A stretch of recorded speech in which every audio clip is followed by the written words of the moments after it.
구약 하박국 2장 4절 말씀, 우리 다 찾으셨으면 우리 한 목소리로 읽겠습니다. 시작. 보라, 그의 마음은 교만하며 그 속에서 정직하지 못하나 의인은 그의 믿음으로 말미암아 살리라. 아멘. 네, 오늘 이 본문 말씀을 중심으로 해서 암과 삶, 세 번째 시간 믿음이라는 제목으로 하나님 말씀을 전하도록 하겠습니다.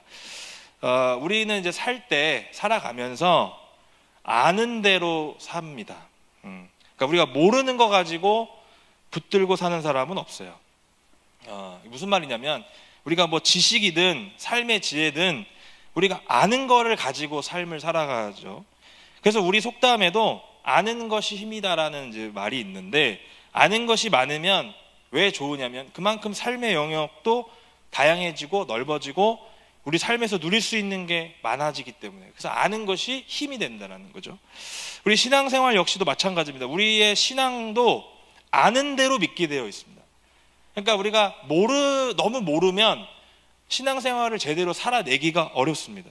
그러니까 아는 대로 살아내게 되어 있기 때문에, 여기서 중요한 점은 내가 무언가를 알아가는 것도 중요하지만 더 중요한 건 뭐냐면 하나님 중심의 그 알미 있어야 돼요. 왜 그러냐면 우리가 신앙생활을 온전히 하기 위해서는 하나님이 우리에게 알려주시는 것, 하나님이 어떤 분이신지, 하나님이 누구신지를 알아야 우리가 그대로 살 수가 있기 때문에, 그래서 하나님 중심의 알미 중요합니다. 요즘 교회는 인본주의적 신앙으로부터 도전을 받고 있습니다. 굉장히 많은 도전을 받아요. 그러니까 인간이 스스로 내가 신앙생활하면서 합리화시키는 것들이 있는데, 우리 주님은 알려주시지도 않았고 말씀하시지도 않았던 것들을 인간이 스스로 신앙생활하면서 만들어내는 그런 모든 것들이 우리 교회와 또 우리 삶 속에 너무나도 많이 있습니다. 우리 주님은 말씀하시지도 않았고 우리 주님은 나에게 명하시지도 않았던 것들을 인간 스스로가 살아가면서 세상의 논리와 세상의 어떤 행태와 여러 가지들을 합리화시키면서 그것들이 마치 내가 신앙생활을 잘하고 있는 것 마냥 오해하면서 살아가고 있다. 이게 굉장히 많습니다. 우리 안에 인본주의적인 그런 모습들. 내가 하나님에 대해서 많이 알고 있다면 내 신앙도 넓어지게 되어 있어요. 내가 성경 지식을 많이 알면 그만큼 내 삶에서 하나님을 많이 경험할 수 있게 됩니다. 왜냐? 하나님이 누구신지를 알아야 내 삶에서 일어나는 많은 일들이 하나님이 하셨는지 안 했는지를 구별할 수 있기 때문에 그렇다는 거예요. 그래서 우리가 말씀을 계속 읽고 성경 공부를 하는 이유가 뭐냐면 내 삶에서 하나님을 더 깊이 있게 경험하고 싶고 더 많이 경험하기 쉽기 때문에 이렇게 우리가 한다는 거예요. 하지만 내가 알고 싶은 것만 알아가고 또 몰라도 되는 거는 그냥 모르는 것, 뭐 이런 건 내가 지식이 있는 것이 아닙니다. 그러니까 인간 중심으로 나 중심으로 알아가는 어떤 인본주의적 신앙의 행태일 뿐이지 이건 절대로 신앙생활에서 제대로 아는 것이 아니라는 겁니다.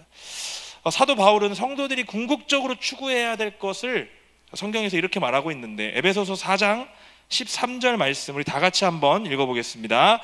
우리가 다 하나님의 아들을 믿는 것과 아는 일에 하나가 되어 온전한 사람을 이루어 그리스도의 장성한 분량이 충만한 데까지 이르리니. 아멘. 사도 바울은 신앙생활하는 것에 대해서 단순히 예수님을 믿는 것만 강조하지 않아요. 아는 일에도 하나가 되라고 말합니다. 그러니까 균형을 맞춰야 된다는 거예요. 하나님을 이제 예수 그리스도를 믿는 것과 아는 일에 하나가 돼야 돼. 그래서 그 균형을 맞춘 신앙을 통해서 온전한 사람을 이루라. 하나님 앞에서 온전한 사람을 이루라는 거예요. 그래서 그 믿음과 아는 것의 분량이 충만해져야 된다. 우리는 계속해서 충만해질 때까지 노력해야 돼요. 우리가 신앙생활을 한다, 즉 우리는 이 말을 흔히 교회를 다닌다라고 표현합니다. 그러니까 교회를 다니는 사람들의 믿음의 분량들은 다양합니다. 그러니까 믿지 않는 사람들 입장에서 봤을 때는 다 교회 다니는 사람으로 인식을 하겠지만, 교회 안에서 우리가 보면은 그 교회 다니는 사람들의 믿음의 분량들이 여러 가지가 있어요. 그러니까 누구는 어머니 뱃속부터 다녔다고 해서 모태신앙이라고도 부르는 사람들이 있어요. 누구는 친구 따라 어린 시절부터 잠깐 다녔다가 계속해서 다니게 되는 경우도 있습니다. 누구는 또 어린 시절 또 다녔지만 우리가 또 잠깐 교회를 떠나서 살아가다가 이제 내가 믿음이 좀 있어야겠다, 내가 교회를 좀 다녀야겠다, 다시 돌아와가지고 다니는 사람들도 있어요.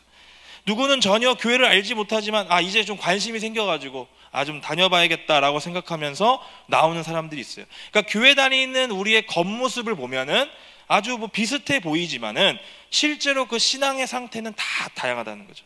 하지만 우리 모두가 함께 궁극적으로 추구해야 될 게 하나가 있는데, 그게 뭐냐면 어떠한 사람이든 간에 바로 그리스도의 장성한 분량이 충만한 데까지 모두 다 이르러야 된다는 거예요. 이거는 누구나 마찬가지예요. 교회를 오래 다녔던, 짧게 다녔던, 어떻게 다니든 작게 다니든 다 똑같이 올라가야 돼요. 특별히 오늘은 아는 만큼 살아내는 것, 즉 암과 삶의 그 마지막 시간, 믿음에 대해서 좀 함께 나눠보려고 합니다. 그러니까 신앙생활에서 우리가 그 시작을 의미하는 어떤 그 믿음이라는 것은 도대체 무엇이냐, 그리고 우리는 이 믿음을 우리 삶에서 어떤 자세로 가지고 살아가야 하는지, 우리가 말씀을 중심으로 해서 함께 좀 나눠보고자 합니다.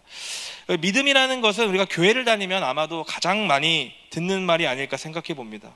우리가 이제 교회를 다니면서부터, 문 열고 들어오면서부터 우리는 믿음을 요구받습니다. 예를 들면 믿어야 한다, 믿습니까? 믿으십시오, 믿으실 수 있길 바랍니다. 이런 다양한 표현으로 여러 가지 말로 표현할 뿐이지, 우리는 교회를 나오는 그 순간부터, 예배를 드리면서부터 믿음을 요구당합니다. 그러니까 믿어야 된다는 거예요. 믿어. 그래서 믿음이 생기는 게 내 맘대로 되는 게 아닌데 도대체 왜 자꾸 나한테 믿음을 요구하는지 좀 부담스러울 때가 있어요. 그러니까 난 안 믿고 싶은데 자꾸 나한테 믿으라고 하고 막 믿음을 요구하는 거예요. 막 믿죠? 아멘이시죠? 막 하면서 하는 거예요. 근데 나는 아직 믿어지지도 않아요. 믿기도 싫어요. 그냥 교회 나온 것 뿐인데 자꾸 믿으라고 하니까 더욱이 교회에 대해서 반감이 드는 거예요. 그래서 초신자들이 교회에 와가지고 가장 많이 반감되는 게 뭐냐면 자꾸 믿으라고 하니까, 자꾸 믿음을 요구당하니까 싫어하는 거예요. 자, 그런데 그렇게 살아가면서 이제 중요한 순간에 그 믿음이 없음을 깨닫게 되고 부담스러워지고, 결국은 믿는다고 하는 사람들도 교회 안에서 믿음이 있는 척하면서 살아가는 경우도 있다는 거예요. 그러니까 내 안에 믿음이 정확하게 뭔지 자리도 안 잡았는데 교회를 오래 다니면서 자연스럽게 믿음이 생긴 것처럼 행동하는 경우도 있다는 거예요. 그러니까 실제 삶에서는 내가 믿음을 가지고 살아가지 않는데 교회 안에서는 자꾸 믿음을 얘기하니까 믿음이 있는 것처럼 행동하는 거예요. 그래서 믿음이 있는 척 하면서 살아가는 사람들이 있다는 거예요. 심지어 믿음이 있다고 하는 사람들도 이 믿음이라는 것이 정확하게 뭔지를 모른 채로 살아가는 분들도 있습니다. 그냥 교회를 다니면 믿음이 있는 줄로 착각을 해버리는 거예요. 따라서 내가 예배를 드린다가 이꼴 뭐예요?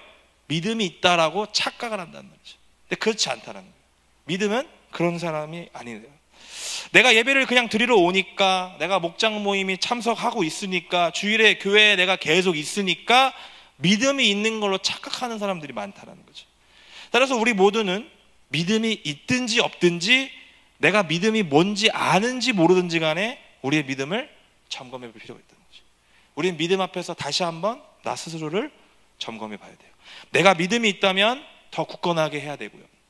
내가 믿음이 없다면 오늘 이 말씀을 통해서 믿음이 어떤 건지를 좀 깨닫고, 믿음이 어떤 건지를 알고 붙잡는 그런 삶이 되기를 바랍니다. 첫 번째, 믿음은 무엇일까요? 믿음은 신앙의 시작점입니다. 우리의 신앙의 시작이에요. 시작. 우리의 신앙은 믿음 전과 후로 나뉘게 되어 있습니다.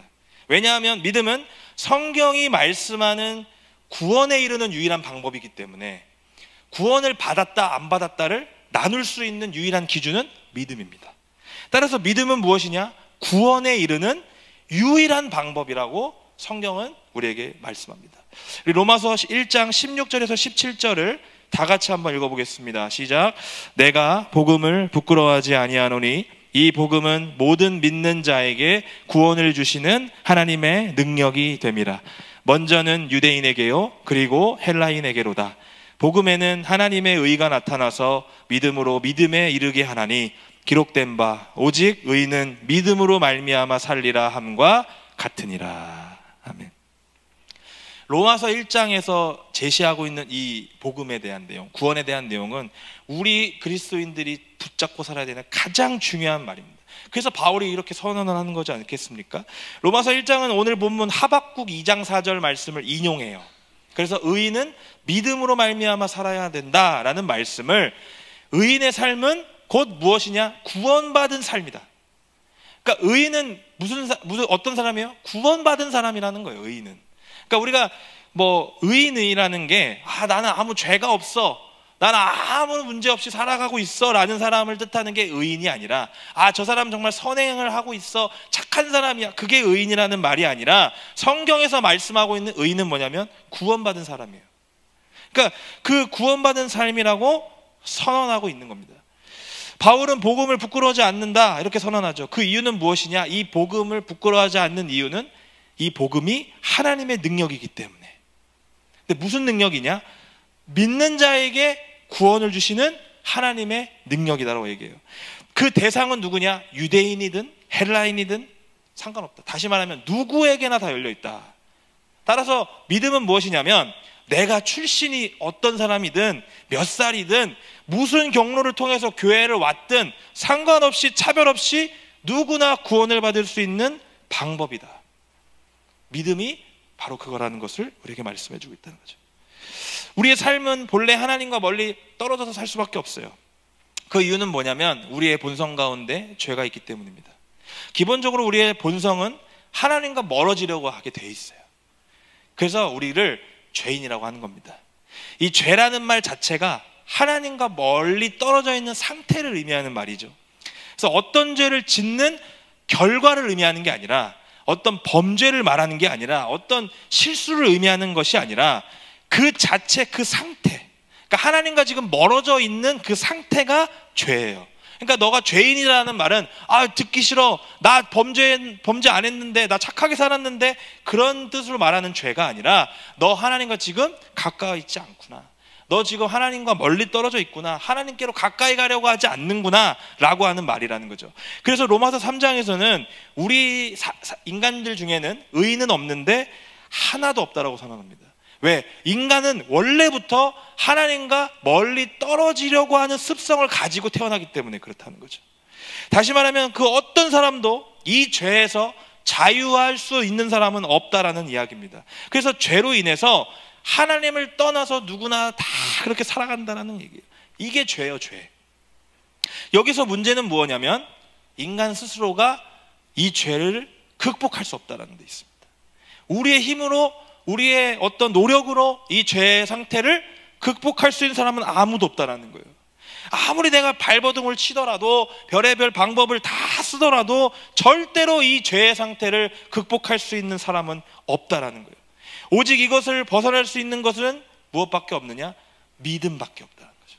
내가 이 죄의 상태, 하나님과 멀리 떨어지려고 하는 그 모든 마음들을 극복할 수 있는 방법은, 다시 하나님과 가까워질 수 있는 방법은 믿음밖에 없다라고 성경은 선언하고 있어요. 따라서 우리는 구원을 받기 위해서, 죄의 문제를 해결하기 위해서, 다시금 하나님과 교제하기 위해서, 즉 성경에서는 이를 조금 어려운 말로 의롭다함을 받는다고 하는데, 이 의롭다함을 받기 위해서는 반드시 믿음을 가져야 한다라고 말씀하고 있는 겁니다. 자, 그렇다면 우리가 구원을 얻게 되면, 의롭다함을 받게 되면 실질적으로 우리 삶에 어떤 유익이 있느냐? 성경은 세 가지 차원에서 우리에게 말씀하고 있습니다. 첫 번째, 의롭다함, 다시 말하면 자유와 또 해방의 삶을 얻게 된다라고 말합니다. 이를 일명 칭의라고 하는데, 좀 어려운 말로, 이 말은 쉽게 말해서 의롭지 않은 나를 의롭다고 선언해 주시는 하나님의 말씀이에요. 마치 법원에서 내가 죄인의 신분으로 끌려갔는데 판사가 대법원에서 이 사람 죄가 없어 하면서 판사봉으로 탕탕탕 치는 것과 같은 의미인 겁니다. 법적으로 이 사람은 죄인이 아닙니다 라고 하나님이 선언해 주시는 것이 칭의예요. 그러니까 우리는 아직도 여전히 죄인의 신분이지만 하나님이 나보고 죄가 없다라고 선언해 주시는 거예요. 그러니까 어떻습니까? 은혜죠. 그래서 우리가 구원의 은혜라고 표현을 하는 겁니다. 여러분, 죄인인데 내가 그 죄를 없다라고 선언해 주시는 삶을 살아가게 되면 어떻게 됩니까? 자유로워진다는 거죠. 이제 죄인이 아니니까, 그 모든 것들을 벗어나게 됐으니까 죄책감으로 살아가는 삶이 아니라 자유와 해방을 경험할 수 있게 된 삶으로 변화된다는 거예요. 다시 말해, 이제 하나님과 함께 죄인의 신분이 아니라 당당하게 함께 살아갈 수 있는 자격이 법적으로 주어졌다는 것을 우리에게 말씀한다는 거죠. 그리고 두 번째, 구원받았다라는 것은 나를 거듭나게 만들어준다는 것입니다. 이를 좀 어려운 말로 중생이라고 합니다. 다시 태어난다라는 말이죠. 그러니까 이제 예전의 삶을 버리고 하나님을 몰랐던 삶을 버려버리고 새 사람을 입는다. 그러니까 하나님 안에서 다시 태어나게 되는 것 같은 삶을 살게 된다. 이게 거듭난다라는 뜻입니다. 이렇게 된 사람들은 무엇을 누리게 되느냐? 영생의 삶을 누릴 수 있게 된다는 거예요. 이제 하나님을 알아가는 삶, 예수 그리스도를 내 삶에서 경험으로써 알아갈 수 있게 되는 거예요. 관계를 맺을 수 있다는 거예요. 교제할 수 있다는 거예요. 내 삶에서 이제 누리는 삶으로 변화가 된다는 것을 우리에게 말씀하고 있습니다. 그러니까 내가 이제 세상의 가치를 두고 살아가는 것이 아니라 하나님 나라의 가치를 두고 살아가는 사람으로 변화되었다. 이게 거듭난 사람이다 라는 것을 우리에게 의미하는 것이죠. 그리고 마지막으로 의롭다함을 얻게 되면 우리가 어떻게 되느냐? 신분의 변화가 생깁니다. 이제 우리의 신분이 변화가 돼요. 하나님을 멀리 떠나서 죄의 종로를 타면서 날마다 전전긍긍하면서 하나님이 없다 하는 그 세상 속에서 어떻게 살아가야 되나 고민하고 있던 내 삶이 변화가 생겨요. 죄의 노예가 아니라 이제 하나님의 자녀로 그 신분이 격상된다라는 거죠. 더 이상 노예처럼 얽매이는 있는 삶이 아니라 하나님의 자녀로 이제 하나님을 뭐라고 부를 수 있게 되느냐? 아빠, 아버지라고 부를 수 있는 삶으로 변화되는 겁니다. 우리가 하나님을 아버지라고 부르지 않습니까? 그러니까 아버지라고 부른다는 것은 어떤 의미가 있느냐? 친밀한 관계가 되었다라는 거예요. 이제 하나님을 하나님이라고 부르지 않아도 아빠라고 불러도 된다는 거죠. 아버지라고 불러도 된다는 거예요. 그리고 더 나아가서는 또 어떠한 삶을 살 수 있게 되느냐? 하나님 나라의 백성으로 살아가게 된다는 거예요. 그러니까 하나님을 나의 왕으로 모실 수 있어요. 왕과 백성의 관계로 그 신분의 변화가 일어난다. 그분의 말씀대로 살아가게 될 수 있는 백성의 신분으로 업그레이드가 된다는 거예요. 나의 삶을 다스리시는 분이 하나님이라고 고백할 수 있게 된다는 거죠. 이제 삶에서 어떤 어려움이 다가오더라도 이제 내 삶에 확실하게 의지할 수 있는 분이 계시다는 거죠. 지금까지는 내 혼자 힘으로 뭔가 해보려고 했지만 이제는 아주 당당하게 세상 속에서 아주 든든하게 살아갈 수 있는 백이 생긴다는 거예요. 그게 하나님 나라의 백성이 된다는 거죠. 이런 삶이 우리에게 나타나기 위해서는 믿음이 있어야 돼요. 그래서 교회에선 자꾸 믿음을 요구하는 겁니다. 우리가 믿음을 가지게 되고 그 믿음으로 우리가 선언하게 되면 이 모든 것들을 다 누릴 수 있게 되기 때문에. 자, 그렇다면 이 믿음은 도대체 어떻게 가질 수 있느냐? 내가 가지고 싶은데 어떻게 가지는지 모르잖아요. 가지는 방법을 우리에게 알려주고 있습니다. 성경은 이렇게 말씀하고 있는데 로마서 10장 17절 말씀 우리 다 같이 읽겠습니다. 그러므로 믿음은 들음에서 나며 들음은 그리스도의 말씀으로 말미암았느니라. 아멘. 믿음은 들음에서 난다고. 믿음을 가질 수 있는 방법은 들음밖에 없어요. 근데 그 들음은 어디서 나느냐? 그리스도의 말씀으로 말미암았다. 이 말은 그리스도의 말씀, 즉 복음을 듣는 데서부터 시작한다. 여러분들 중에 믿음이 아직 연약한 분들 계시다면 일단은 그리스도의 말씀을 계속해서 들으실 수 있길 바랍니다. 그 듣는 것에서부터 내 믿음이 자라나기 시작하고 시작할 수 있다는 거예요. 다시 말하면 내가 하나님 앞에서 죄인임을 깨닫고 내가 이 말씀 앞에 비추어 봤을 때 내가 지금까지 엉망으로 살았구나, 내가 하나님 말씀대로 살지 못했구나, 내가 혼자서는 내 죄의 문제를 해결하지 못하는구나 라는 것부터가 출발점이 된다는 거예요. 내 삶을 돌아보면서 이렇게 살아서는 아무런 의미도 발견하지 못하겠구나, 이렇게 나아가다가는 잘못된 방향성으로 나아갈 수밖에 없겠구나, 이렇게 고백하는 것이 뭐냐면 믿음을 가지는 첫걸음이라는 거예요. 그 방향성을 알려주는 것이 누구이기 때문에? 그리스도의 말씀이기 때문에 우리가 그 말씀을 듣는 것에서부터 믿음이 생긴다는 거예요. 여러분들 중에 세상 속에서 내가 무엇인가 붙잡으며 살아가지만 아무런 의미가 없다고 느껴지는 분들이 계시다면, 또 잘 나가는 것처럼 보이지만 결국 깨달았을 때 그것이 잘못된 방향이었음을 깨닫고 어찌할 바를 몰라서 하루하루 헤매고 있는 분들이 계시다면 이 시간 우리를 부르고 계시는 그 하나님께로 나아가기를 기원합니다. 내가 죄의 문제를 해결하지 못하는 존재라는 것은 다른 말로 이야기하면 나는 유한한 존재라는 것을 의미합니다. 내 마음대로 나 하나 제대로 세워가지 못하는 사람이구나, 나 하나 내 인생 내가 스스로 책임질 수 없구나 라는 것을 의미하는 것이에요. 이 시간 나를 예수 그리스도를 통하여 믿기만 하면 의롭다 하고 부르시고, 또 하나님 안에서 새 사람을 입게 하여 주시고, 더 나아가서 나를 자녀라 부르시며 나의 삶을 다스리시는 그분께 나아가서 이 모든 것들을 누리는 저와 여러분들 되기를 기원합니다. 이를 위해서는 어떻게 해야 됩니까? 나의 믿음이 하나님께로 향해야 돼요. 그래서 여러분들 오늘 이 시간 이 말씀을 통해서 나의 믿음이 하나님께로 향하고 있는가? 내 믿음이 정말 하나님 앞에서 온전한 믿음으로, 온전한 사람으로 내가 나아갈 수 있는 그 방향성을 잘 잡고 있는가? 한번 점검해 보실 수 있기를 축원드립니다. 자, 그리고 오늘 말씀을 통해서 우리가 기억해야 되는 믿음은 또 어떤 것이냐면, 어려운 세상 속에서 살아내는 그리스도인들에게 반드시 필요한 것이 믿음이다 라고 우리에게 말씀하고 있어요. 그리스도인들은 제가 몇 주 전에 함께 말씀을 나눴을 때 이야기했지만, 우리 기독교는 수행하는 종교가 아니에요. 내가 스스로가 묵상하고 스스로가 막 고행을 해가지고 내가 스스로 생각해가지고 어떤 경지에 다다르는 종교가 아닙니다. 우리 기독교는 그렇게 생각하시면 안 돼요. 수행하는 종교가 아니라 하나님의 말씀이라는 절대적 기준을 가지고 세상을 살아내는 사람들입니다. 우리는 엄연히 기준이 있어요. 이거 헬라어로 카논이라고 하는데, 이 카논이 있어요. 성경 말씀이 우리 삶의 기준이 돼야 됩니다.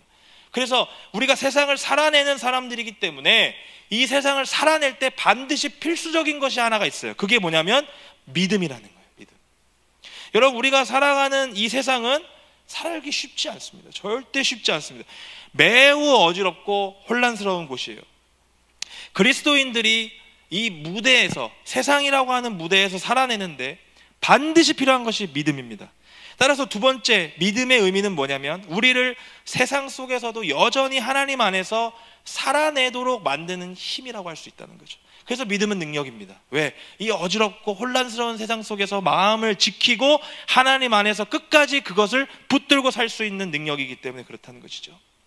자, 오늘 우리가 함께 읽은 본문 하박국은 사람 이름입니다. 하박국 선지자인데, 이 선지자가 살아갔던 그 시대는 어떤 시대였냐면 매우 어지럽고 혼란스러운 시대였어요. 근데 그 속에서 하나님의 부르심을 받았어요. 이스라엘이 강대국들 사이에 끼어가지고 이러지도 못하고 저러지도 못하면서 살아가는 시대였고요. 그 강대국들로 인해서 유다라는 그 나라가 이제 당하고 있는, 그냥 무조건 당하고 있었던 시대였어요. 그래서 하박국 선지자는 하나님께 항의를 합니다. 왜 항의를 하냐면, 도대체 하나님, 이렇게 악이 판을 치는 시대 속에서 하나님을 알지 못하는 저 나라들이 왜 이렇게 강성합니까? 왜 저들이 우리나라를 치고 있는데 왜 그냥 가만히 계십니까?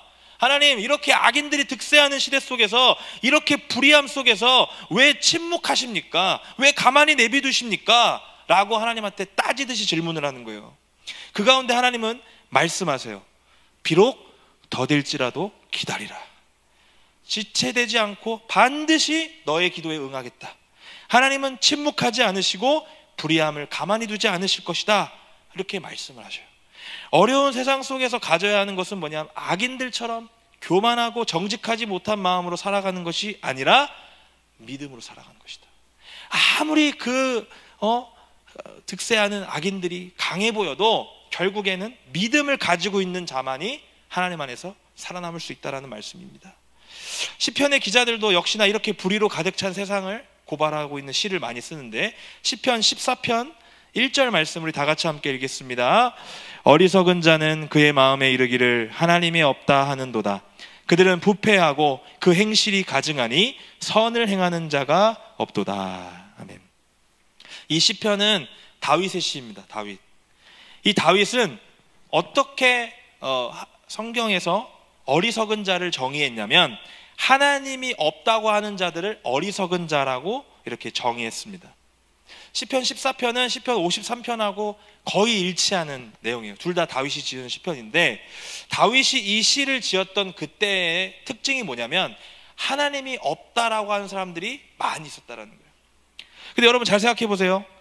지금 우리가 살아가는 시대도 하나님이 없다고 하는 사람들이 많이 있습니다. 따라서 다시 말하면 다윗이 살았던 시대나 지금 우리가 사는 시대나 다를 바가 없다는 거예요. 여전히 우리는 그런 무대 속에서, 그런 하나님이 없다는 세상 속에서 살아내야 되는 사람들이라는 거예요.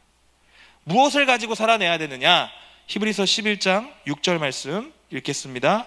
믿음이 없이는 하나님을 기쁘시게 하지 못하나니 하나님께 나아가는 자는 반드시 그가 계신 것과 또한 그가 자기를 찾는 자들에게 상 주시는 이심을 믿어야 할지니라. 아멘. 이렇게 악인들이 득세하고 불의함이 넘쳐나고 하나님이 없다 하는 사람들이 교만해지고 이렇게 난리를 칠 때 우리 같은 사람들은 어떻게 살아야 되느냐? 믿음을 가지고 살라는 거예요.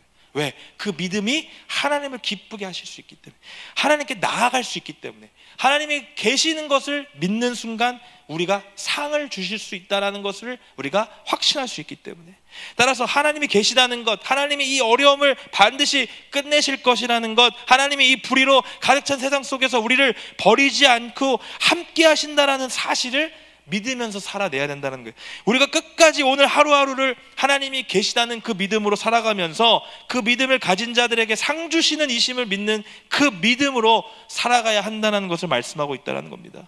따라서 믿음은 우리로 하여금 오늘 하루를 버티게 만들어줍니다. 오늘 하루가 내가 너무 힘들고 너무 불합리한 세상 속에서 살아가는 것 같고 내가 이렇게 믿음 가져서 뭐해? 라고 하는 그런 세상 속에 살아가지만 결국 나를 오늘 하루를 버티게 만들어주는 힘이라는 거예요. 오늘 하루도 힘듭니다. 넘어집니다. 연약합니다. 우리의 삶을 다시금 회복시켜주는 것이 믿음이라는 거예요.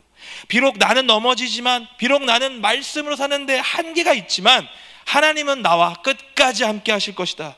그 믿음이 나를 계속해서 살아내게 하는 힘이 된다는 거예요. 그래서 우리가 끝까지 믿음을 잃지 않으면 어떻게 되느냐? 하나님 우리를 기억하시고 하나님 우리를 함께 하시고 하나님이 결국 우리를 그 종착지로 데려가신다는 거예요.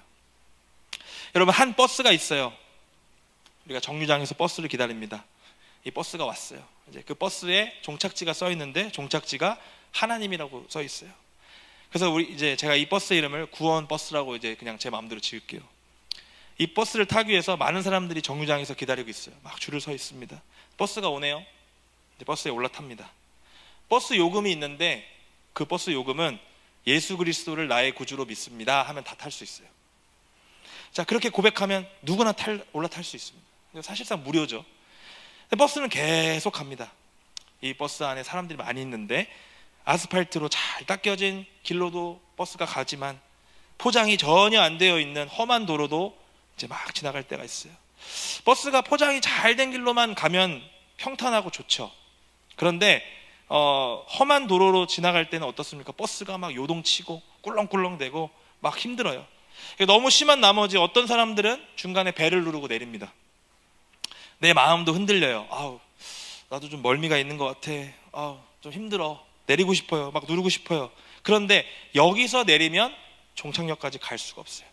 그래서 계속해서 꾹 참고 버스를 타고 가요. 버스 기사가 여러분 지금은 좀 힘들지만 괜찮아요. 곧 지나갑니다 라고 이야기해요.